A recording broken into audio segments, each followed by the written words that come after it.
sprejem dejansko stoji tukaj na tem, faktično preko svoje križišče narodov, najbolj izpostavljen del slovenskega narodnega telesa. Jaz se spominjam v svoji mladosti, me je oče precej vodil po inozemstvu, torej po deželah, ki nekako so bile slovenske nekoč, pa so še do nekaj smislu še bile, pa smo iskali po pokopališčih slovenska imena, predvsem je bilo to v Avstriji in mislim, da zaslužite priznanje, ker narodna meja tukaj v Italiji je pravzaprav stoletja stala na tako, kjer je bila za razliko od tega, kar se je dogajalo v Avstriji. Kljub temu, da je bil tukaj nek prostor zelo na prepihu, že tisto, kar danes praznujemo tukaj na gobarsko dediščino, kaže na to, da se je skozi ta prostor v Italijo vršil različen pritisk. Danes so tukaj Slovenci, so Italijani, Nemci, Poglani, še kdo drug. In začenjamo na stvari vendar gledati drugače.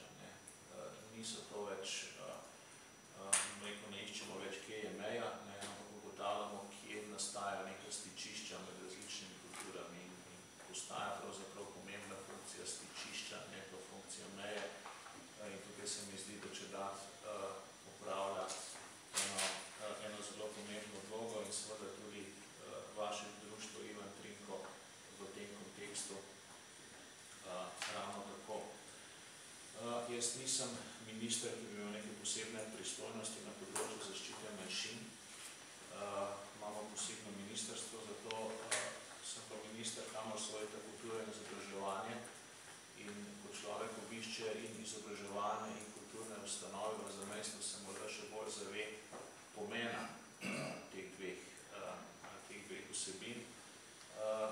Še posebej tam, kjer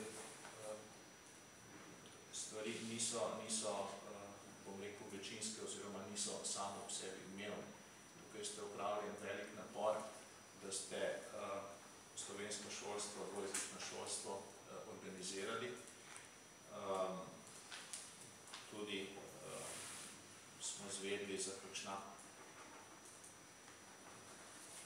skrb, morda za kakšna polena, ki včasih priletijo proti to šolstvo. Mi bomo to seveda poskušali urediti, predvsem za to prostorsko problematiko dvojezične šole v Šempetru.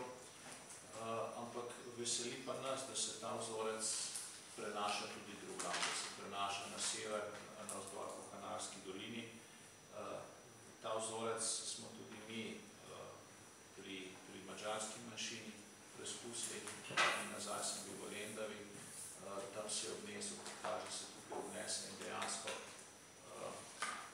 opravlja to funkcijo mostu neke dodane vrednosti, ne samo za manjšinski, tudi za večinski narod in izboljša pozicijo pravzaprav za oba. Jaz sem tukaj na povabilo župana Čedada, veliko, kar nekaj dobrih signalov prihajati iz te strani, tisto, kar je to nekako premenjevalo odnose do manjšine, tega pravzaprav ni več, imamo več meje, vsi smo člani Evropske unije, vsi smo na nek način tudi državljani Evropske unije in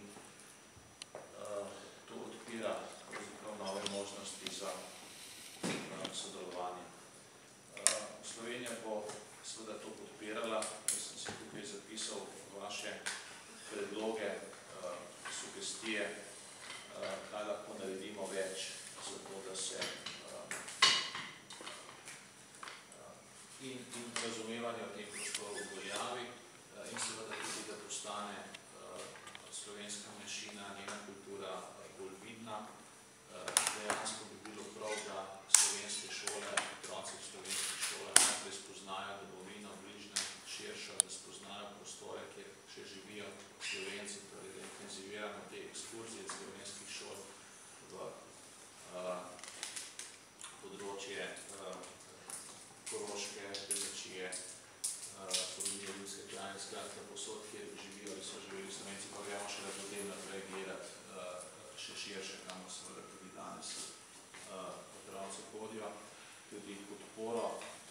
Slovenije bodo učitelji, učenci imeli še naprej za italijansko in mađarsko manjšino, sem jaz seveda neposredno odgovoren in predstavnikom obem sem jaz zagotovil, da ti varčevalni ukrepi, ki se v Sloveniji dogajajo, jih ne bodo prizadeli, kljub seveda željam, da se šolski sistem optimizira. Mi kot država nekaj podobnega pričakujemo tudi od italijanske države in bomo v vsaki priliki to tudi povedali, da skratka varčevanje na obeh stranih, v obeh državah ne more iti na račune nekih posebnih pravic, ki jih drugi narodi, manjšinski narodi v teh državah imajo. Še naprej ostajajo aktivni vsi drugi mehanizmi, vsi drugi načini izobraževanja učiteljev, poletne šole, kar se tiče različnih študijskih gradiv, učnih pripomočkov in tako naprej, smo odprti.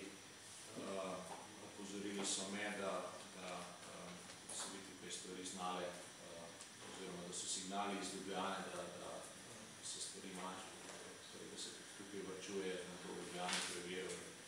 Absolutno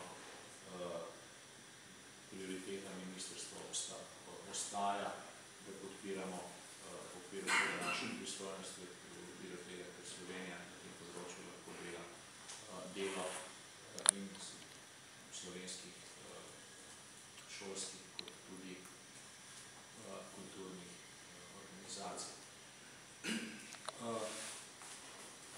Prosto je taka točka, ko so se stvari premaknile z mrtve točke, ko so se stvari ponovno zgodile.